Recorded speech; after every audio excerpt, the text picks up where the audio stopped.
What to say about Nickelback? To say that they are terrible is played out, so very predictable. To say that they are secret geniuses of post-grunge balladry isn't quite right either. But whatever you may think, their first single of Silver Side Up will always endure. It is the definitive sound of radio for the early 2000s. A nouveau classic rock standard shot through the lens of grunge. 220 seconds of candy toes, unshakable melody, and surprisingly crunchy guitars. However, forces beyond their control coalesced to make sure that Nickelback became inescapable. This is how How You Remind Me happened.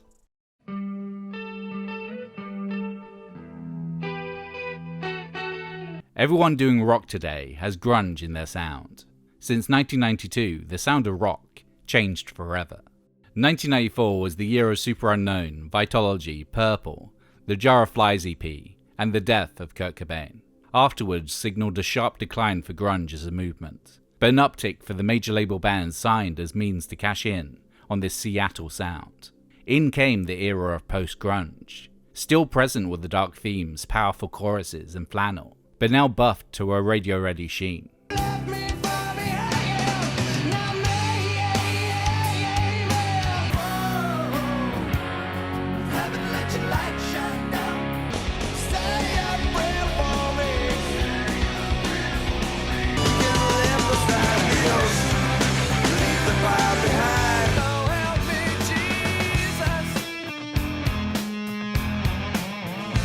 Levi's even fabricated their own post-grunge band, Stiltskin, to sell jeans.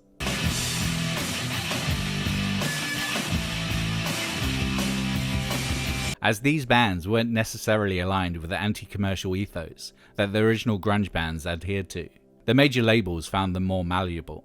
These bands were more than happy to do interviews, photo shoots, tour endlessly, and generally work their albums to multi-platinum status. By the end of 1995, Pearl Jam were suing Ticketmaster, cancelling tours, and refusing to make music videos, while the much more agreeable Bush were all over MTV, radio, and well on their way to selling 6 million copies of their debut, 16 Stone.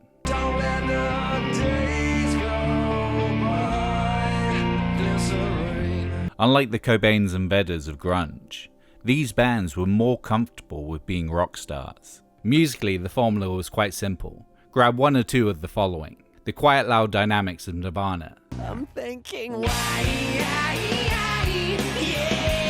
The voice of Eddie Vedder. You know I'd like to believe this nervousness will pay. The darkness of Alice in Chains. Lightning crash and old mother dies. The guitar heroics of Soundgarden.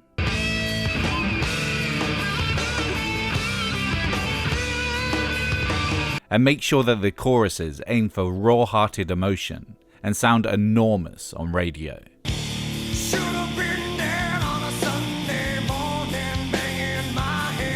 Though nu metal and pop-punk vied for position, by the end of the 90s, the US public had decided they couldn't get enough of these bands, and this bubble grunge sound. And amongst this, Nickelback emerged.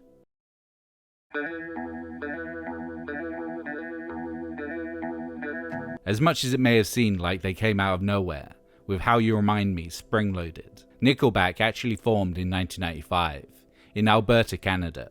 The band was composed of vocalist-guitarist Chad Kroeger, his half-brother, bassist Mike Kroeger, guitarist Ryan Peake, and eventually drummer Ryan Nick Vickedahl. They'd grown up listening to Metallica, Creedence Clearwater Revival, and ZZ Top.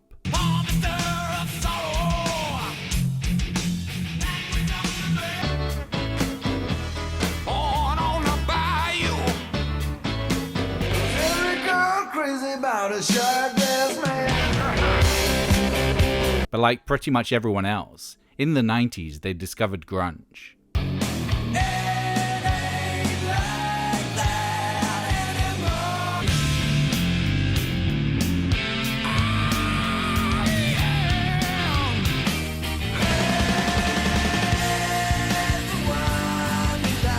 Their primary ambition was to escape their small town, moving to Vancouver as soon as they could. Their debut EP, Hesher, from 1996, was funded by a $4,000 loan from Chad Kroeger's stepfather. Here I am, though he now admits that half of that amount went to acquiring magic mushrooms. My commercial aspirations when the band first started were quite simple. I wanted to be a big fish in a small pond, so that would mean being a rock star in Canada. That for me would have been good enough. To play theatres of 5,000 people in Alberta and British Columbia, and to have been able to make a living from this, would have been something I would have been happy with. The band were given a helping hand on the road to regional rock stardom by their sheer Canadianness. Since 1971, Canadian TV and radio had been required to broadcast a certain percentage of Canadian content, or CanCon, Canadian films, TV shows and songs. It not only allows growth of Canadian entertainment industries, but partially shields their national identity from the cultural barrage of their southern neighbour. In January 1999, months after Nickelback's second album The State, the CanCon requirement for radio was increased from 30 to 35%. Therefore, Leader of Men and Breathe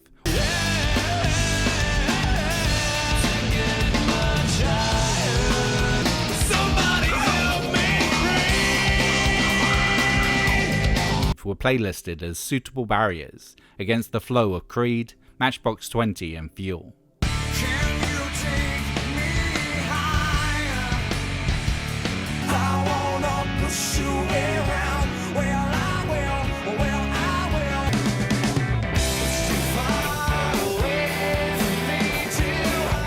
This was a doubly impressive coup due to the fact that Nickelback was still unsigned. They had managed to raise $30,000 to record The State from a mixture of family loans and the relentlessness of their touring schedule. We've always been that odd band out. Early in our career, a lot of labels told us, "Sorry guys, you're not what people want to hear right now." We thought, well, people keep coming to our shows, so we'll just keep doing what we do. In the summer of 1999, Nickelback were eventually signed to Roadrunner Records, best known for being purveyors of metallic brutalism.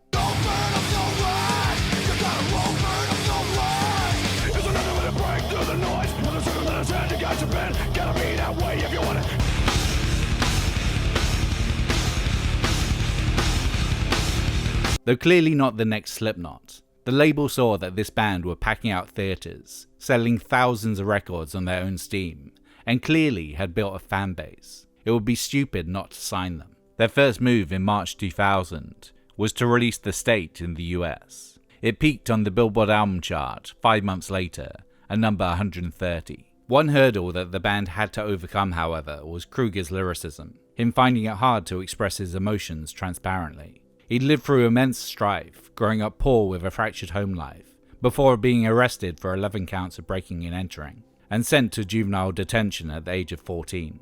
But he found it hard to sing honestly about these experiences, often relying on impenetrable abstraction.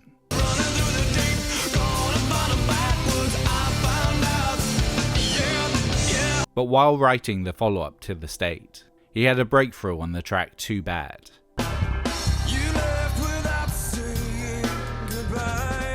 Written about his father abandoning the family when he was a kid,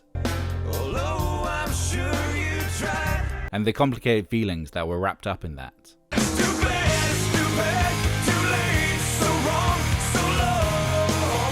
There was a lot of soul searching going on while I was writing that song, and that whole album. I was just like, you know what? I'm gonna take the gloves off. Because everything I'd written up to that point was so shrouded in metaphors that you couldn't actually understand what I was talking about. For somebody who's supposed to be telling a story, I wasn't doing a very good job. So I switched gears and made things incredibly black and white. It was like turning on a light bulb.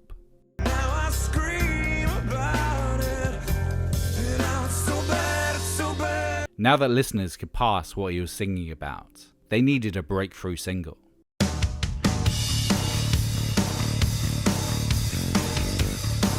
The first thing Chad Kroeger wrote for How You Remind Me was its 4 opening lines. More so than anything before, they were clearly about Kroeger himself, his truncated career as a petty criminal, and the aligned stupidity for thinking of that as a possible way out.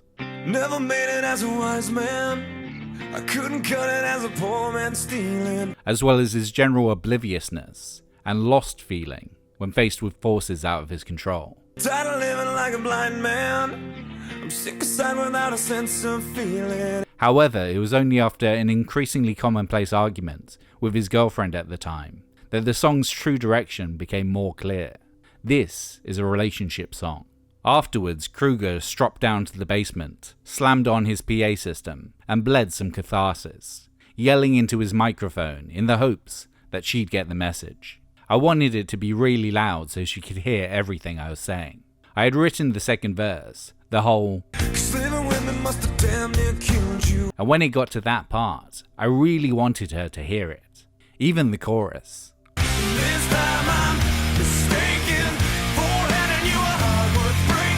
I thought that song was my best revenge after a really shitty argument. Instead of her getting the point, she turns to me and goes, "Whatever song you're working on downstairs, it's great." The song is a fairly bitter examination of being trapped in a doomed relationship. His partner no longer able to see his positives, just critically dissecting his faults. This is how you remind me of what I really am. The relationship is so far beyond functional that instead of trying to make things work, he's battling his soon-to-be ex with sarcasm. This is how you remind me of what I really am. Kruger has stated that the irony of the song is often missed, but then it's not like Canadian musicians have had the best grasp on the concept. It's like rain on your wedding day. How You Remind Me is absolutely backhanded. If you just listen to the second verse, when I say, "I've been down to the bottom of every bottle," These five words in my head scream, are we having fun yet? yet. Are we having fun yet? Yet. I don't think anybody ever gets that. That's ironic right there, don't you think? And isn't it ironic? Don't you think? The song itself could only be written by a Canadian band, if only because they rhyme sorry with story. It's not like you to say sorry. I was waiting on a different story. How You Remind Me was a late addition to Silver Side Up, Kruger having written it just before the band entered Greenhouse Studios in Burnaby, Canada. Supposedly it took about an hour to pull everything together. I could tell there was something special about it when I brought the song to the band. You start arranging it and you get that feeling in your stomach. You're like, okay, this is good. This is really good. You can tell. Every part of that song was thought out, and a lot of effort was put into it. However, it did fly together very fast. As this was their first album where they weren't personally footing the bill, for a producer they managed to secure grunge heavyweight Rick Parashar, who'd previously worked on the Temple of the Dog record, I'm going hungry. as well as Pearl Jam's 10,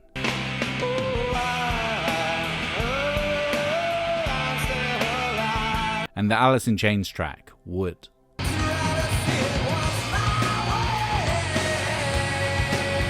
We got Rick at the last minute. We were willing to do it ourselves because we just wanted to get it done. But his schedule was clear. He lives in Seattle, which is 2 hours from Vancouver. He was a good referee and was very good with vocals. While Kruger's words were just the right kind of relatable to produce something that fans could take to heart. One of the biggest hooks in How You Remind Me is the heavy, staccato chords that punctuate the middle of the chorus. And I've been wrong. I've been down, been to the bottom of every bottle. Kind of like a candy-coated approximation of the Hey Wait part of Heart-Shaped Box. Hey, wait, I gotta look away. However, what makes it even more effective is how Nickelback switch it up for the final go-around, a suggestion that came from neither the band nor their producer. The big climax of the song at the third chorus, when there's a stop and I sing, This time I'm mistaken. Beforehand I knew a heart worth breaking. that was our drum tech's idea. He was like, you guys should do a big stop there. We already had those And I've been wrong. I've been down. lines where we were stopping, but we needed the third chorus to do something special. We paid him $5,000 for that, for one suggestion. The song was then mixed by Randy Staub, who'd previously engineered Metallica's Diamond Certified Black album. Gripping your pillow tight. Exit light. But his reference point for How You Remind Me wasn't Enter Sandman. Instead, he modelled his mix on the similar post-grunge ballad and most played song on US radio of 2001, Lifehouse's Hanging by a Moment.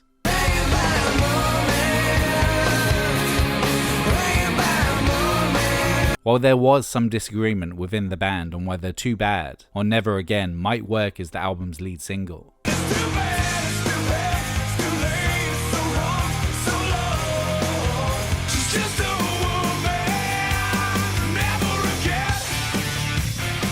when it came down to it, there really was only one choice. Never made it as a wise man. I couldn't cut it as a poor man stealing. How You Remind Me was released in July 2001, but it took some time to build into the hit it became. It entered the US Billboard Hot 100 at number 75 in the first week of September, the week before Silver Side Up was released. But touring through Pennsylvania supporting Three Doors Down, they weren't really paying attention to the label projections the day the album came out. We waited a long time for that day, but I didn't wake up to hearing about album sales. I woke up to watching this thing on CNN. There's so much other more important stuff, you forget all about album sales. It's an awful thing to associate our release date with, but we just have to deal with it. Silver Side Up was released on September 11th, 2001. It debuted and peaked at number 2 on the Billboard album chart the week after, behind Jay-Z's The Blueprint. H to the Izzo, B to the Izzy. With Shizzle, my nizzle used to dribble down in VA. The album would end up going number 1 in Canada, the UK, Ireland, New Zealand, and Austria. It also went multiple times platinum in the US, Canada, UK, and Australia. So far, so post-grunge. Roadrunner was kinda taken aback by the album's success. They had assumed that their big money earner for 2001 would be Slipknot's Iowa.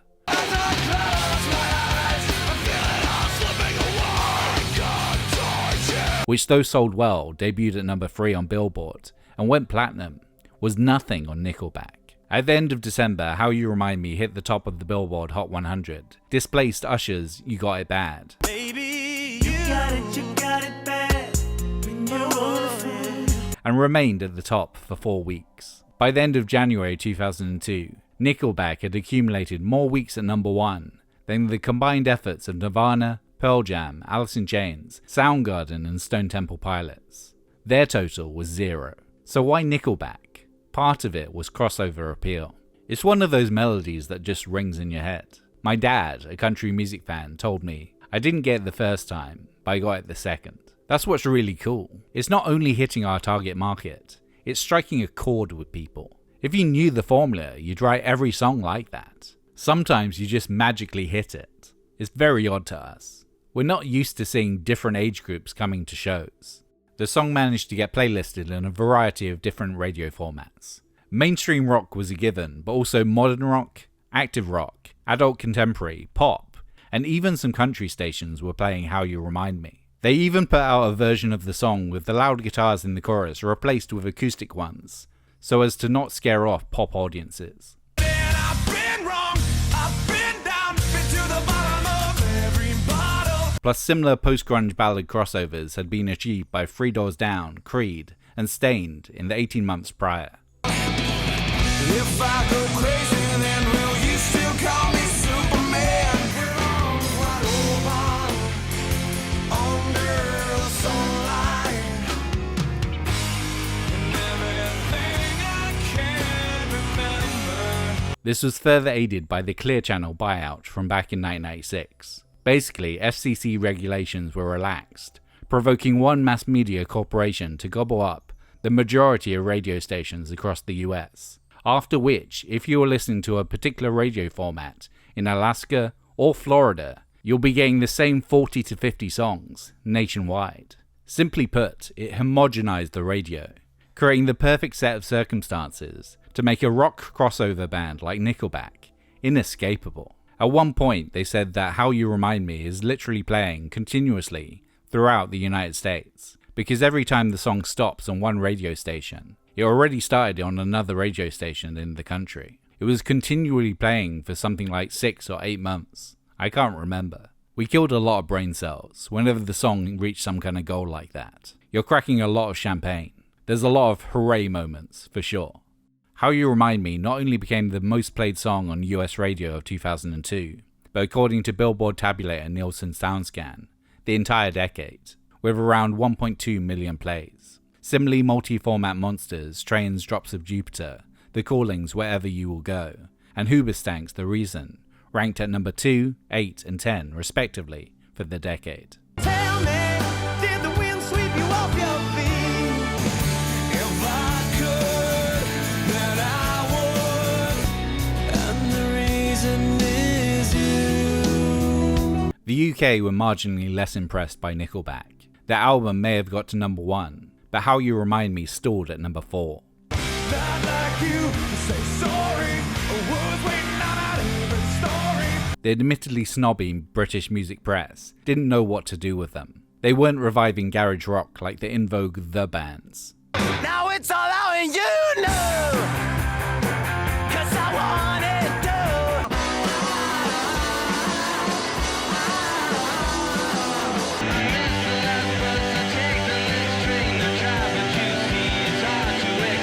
And their small town band made big backstory, made uninspired copy, generally a champion of working class metal bands. Kerrang! Magazine, and in particular journalist Ian Winwood, dared to ask Kruger the obvious question: if I were to say to you that your music is boring, how would you react? You know, our audience stretches from 5-year-olds to 50-year-olds, and I've never heard any of them say that we're boring. So that is new to me. It doesn't piss me off, but at the same time I don't think that it's right.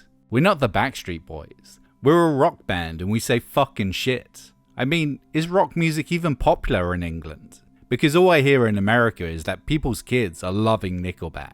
And that means more to me than anybody saying we're boring. In February 2002, Winwood wrote a feature that ended up inflicting the death blow to Nickelback's credibility in the UK. At a 5-band charity concert in Philadelphia that Winwood had been reporting on. A concert where Nickelback shared the stage with Blink-182, Bush, Sum 41 and Lit. Kruger demanded that a kid giving him double middle fingers, within his eyeline, be thrown out lest the band stop playing. Such an act of rockstar arrogance and obliviousness provoked Winwood to call Kruger a c*** in print, partially to test if Kerrang! Editor Paul Reese would allow it. After writing up an altercation with Nickelback in Philadelphia, the group's singer Chad Kruger challenged me to a boxing match from the stage at every date of the group's 2002 UK Arena Tour. I'm proud to say that my article set the tone for years of widespread press derision of the Canadian rockers. Though Winwood did accept Kruger's challenge, knowing that he would most definitely lose, it never happened. Nickelback was so wildly successful that they could never lock down a date. A quite sobering fact is that How You Remind Me was the last hard rock number 1 in the US, and the only number 1 since made by anything close to a rock band was Coldplay's Viva La Vida in 2009.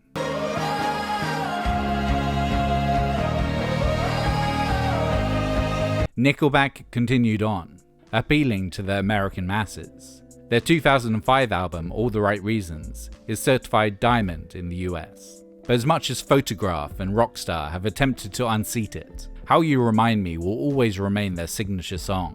Even though you might not want to admit it, you know all the words, and have at least once had a car-based rock-out session to that chorus. It was the living on a prayer to Nirvana's Born to Run, the end result of the mainstreaming of grunge, and the standardization of US radio. Simply, it was inevitable. Thanks for watching. What is your opinion on Nickelback and How You Remind Me? Comment down below. If you like this video, like, subscribe, and why don't you also do me a favour and share it with a couple of people. It really does help. As always, I'd like to say thanks to all that support me, and I'll see you in I guess 3 weeks time for a return to New British Canon.